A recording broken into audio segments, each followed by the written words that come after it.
Guys, ayikho into engayithandi umuntu onomntwana Nkosi. Hayiba uthola umuntu onomntwana, yes ucala kube ngathi it feels good at the bayisaqala. Kodwa bese kuhamba isikhathi sowuthola lo muntu onomntwana uzokutshela ukuthi hey mina no baby daddy sikhipha umntwana out on a park, siye parkini nomntwana, all those things. Now uzibuza ukuthi ubaby daddy sakaposta no baby daddy. Upost ubaby daddy, mina kangiposti kodwa post ubaby daddy. They never lahla leyo nto. Throw that thing man, throw that thing. Cause unesibindi sokungitshela ukuthi hayi baby daddy is nothing much baby daddy kuphela. But inkinga ifika la labantu ababuka istatus sakhe bazophinda babuye kimi bathi hayi lo muntu uposte ubaby daddy, uposte ubaby daddy, what about wena, wena angaposti?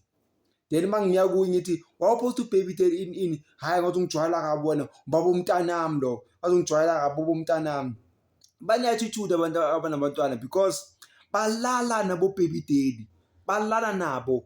Asikhuluma iqiniso njengoba njalo guys, singashura ukuthi leli balala nabo baby daddy. Ungakhapha intombi yakho enomntwana ayo baby daddy wakhe ne athi uyocheck umntwana ku baby daddy, bahlale 5 hours labo baby daddy unume ngaphandle. Kanti bani bayachamisana ngaphakathi, bayachama. Uphuma usuthi ku baby daddy, uphuma usuthi well fed baby daddy, uphuma usuthi because bayalalana no baby daddy. Abantu abenze umntwana together will always have feelings for each other. Noma usokuthiwa baby daddy move on, wathola ibhatshazi, wathola isibhamu esidlula baby mama, mara kusalayo umuntu ochame naye without a condom ngeke umkhohlwe because i-condom iblock i-connection. Yabona umuntu olala naye with a condom awuconnect naye njengomuntu olala naye without a condom, ngoba i-condom iblock i-connection, iniblock ubumnandi guys, iblock ubumnandi. Back in the days bengekho indaba abantu bebe-connect, imishado beyilasta because of i-condom engekho. Manje sekunama-HIV, STI, herpes A, herpes B, kuyagulwa manje. It is sickness guys. So I wouldn't advise umuntu ukuthi ajole nomuntu onomntwana. I wouldn't advise. Ungajola nomuntu onomntwana just for ukuthi nje uthi nje kuphela, just for uhambisa isikhathi, for time being, not for marriage purpose, ukubuilder, not for builder. Ngeke ubuilde indlu enye indoda. You can't build another man's house. Build your own house. Build your own, that's another man's family. Don't build that family because why builder? Ngibone enye lokuzana endabeni lapha kuthiwa intombazana kuthiwa mele ibhadale maintenance yokuba ungathi kanti step father. Kanjani uzobhadala maintenance with step father? I fail to understand ukuthi how can you pay maintenance while you are a stepfather? Guys, ngeke guys, ayiwe. This thing of stepfather must fall guys, must fall.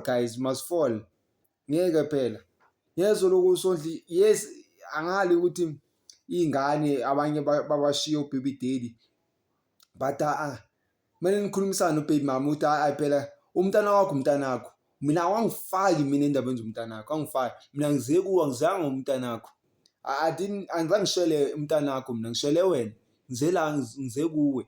Indaba zomntwana that's your own baby, that's own baby. Mengekho ngichamelana no baby daddy, mengekho, ngoba balalana no baby daddy, uzokuchithela no baby daddy. Noma uzokuthiwa uloyal kanjani kulo ntombazane leyo, uyithengela ama-flowers, uyithengela iLamborghini, uyithengela ini, uzolala no baby daddy. Ngiyakutshela uzolala no baby daddy wakhe. Yabona ukuthi iseyizinfluencer manje, upost isithombe sa-AKA emuva erumini kuleso sombe sa-AKA, le room leya uBonks noZindla abalala khona. Yayibona indaba ukuthi udelela uBonks, angali u-honor AKA, but uthisa isithunzi sabo. No one uBonks achithile, angimblame for ukuchitha. Nami engachitha mina, nami ngideleleka, hayi manje uchitha nami. Being respected ngeke phela. So guys, don't date a woman who has a child. Don't. please subscribe to the channel. Thank you.